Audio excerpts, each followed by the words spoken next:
যে গুন্ডাদের নাম ছিল তার মধ্যে কেষ্টমণ্ডল, শাহজাহান শেখ, জেলের জ্যোতিপ্রিয় মল্লিক জেলে গেছে। এখনো 16 জন গুন্ডা বাইরে, উদয়ন গুহ সহ, শকত মোল্লা সহ, জাহাঙ্গীর সহ 16 জন গুন্ডা বাইরে।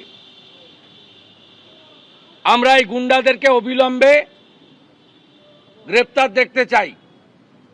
আমরা গভর্নর সাহেবের যদি ওটা ফাংশনের মধ্যে পড়েন না, তবুও বলেছি, আমরাও দিল্লিতে ইসিআইকে জানিয়েছি অবিলম্বে অন্য রাজ্য থেকে স্পেশাল অবজারভার এবং পুলিশ অবজারভার অবিলম্বে স্টেট হেডকোয়ার্টারে নিরপেক্ষ জায়গায় বসান। পুরো অ্যাডমিনিস্ট্রেশন এমসিসি, আপনি যদি এয়ারপোর্ট থেকে কলকাতা ফ্লাইওভার ধরেন, সব জায়গায় পশ্চিমবাংলার চোরেদের রানী মমতা ব্যানার্জির ছবি দেখতে পাবেন। মিউনিসিপাল রিক্রুটমেন্ট স্ক্যামে যার বাড়ি রেড হয়েছে সে সুজিত বসুর ছবি দেখতে পাবেন। প্রার্থী কাকলি ঘোষ দস্তিদারের ছবি দেখতে পাবেন। গোটা পশ্চিমবঙ্গ থেকে নরেন্দ্র মোদীজি সহ বিজেপির সমস্ত লোকের ছবি পাবেন না, কোথাও একটাও পাবেন না। কিন্তু আপনি পশ্চিমবঙ্গে কয়েক হাজার জায়গায় এই রাজ্যের টেন্টেড চিফ মিনিস্টার অত্যাচারিণী মমতা বন্দ্যোপাধ্যায়, চিরিচুরি দুর্নীতিতে যিনি মাস্টার ডিগ্রি পেয়েছেন, তার ছবি সর্বত্র পাবেন। তার ছবিতে হাত দেওয়ার ক্ষমতা কারণেই আপনি পৈলান থেকে যদি ডায়মন্ড হারবার যান, আপনি ভাইপোর ছবি দেখতে পাবেন। সেখানে ভিডিওতে সাহস নেই, সেখানে ছবিগুলোতে গিয়ে হাত দেয়। তাই এমসিসিটা কি গোটা ভারতবর্ষে সব জায়গায় একরকম, পশ্চিমবঙ্গে একরকম? আমরা যা করার করছি। গভর্নর সাহেব কথা দিয়েছেন এই ফ্যামিলিতে তিনি ভিজিট করবেন। ক্যানিং এর ব্যাপারে অ্যাসিওর করেননি, তথ্য নিচ্ছেন, কিন্তু শান্তনু ঘোড়াইয়ের বাড়িতে তিনি ভিজিট করবেন। তার বাচ্চার ভবিষ্যতের পড়াশোনার দায়িত্ব তিনি নেবেন বলেছেন।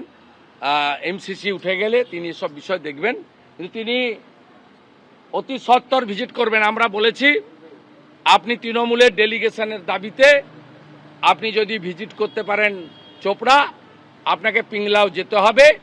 শান্তনু ঘোড়াই ফ্যামিলিকে বিজেপি করার অপরাধে খুন করেছে, আপনার পাশে দাঁড়াতে হবে।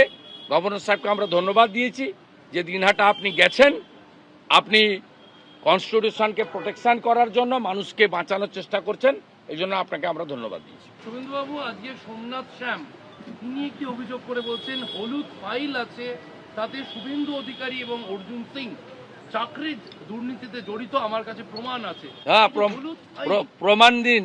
ওর মালিককে এতদিন দেয়নি কেন? ওর মালিকের নাম মমতা ব্যানার্জি। ওই মালিক 42টা মামলা করেছে আমার বিরুদ্ধে, কোনোটাই প্রমাণ করতে পারেনি। বিধানসভার রেকর্ডে বারবার বলেছে পুরুলিয়ার চাকরি, মেদিনীপুরের চাকরি, একটাও প্রমাণ করতে পারেনি। ওই কর্মচারীর কথার উত্তর দেওয়ার দরকার নেই। ওই কর্মচারীটাকে বলবো, তোমার যদি সাহস থাকে তোমার মালিককে ওই ফাইলটা দেবে। তোমার মালিকের পিয়ারের রাজীব কুমার আছে, এখন ডিজি নেই, যদি কিছু করার ক্ষমতা থাকে করে নিতে বলবে, করে নিতে বলবে। আমি 4 বছর ধরে মমতা ব্যানার্জিকে বারবার বলছি, ক্ষমতা থাকলে করে নিবেন। যতগুলো মামলা করেছেন হাইকোর্ট আর সুপ্রিম কোর্ট আপনার কান মুলে দিয়েছে। ভবিষ্যতেও মিথ্যা অভিযোগ করলে তার সমুচিত জবাব আমি দেব।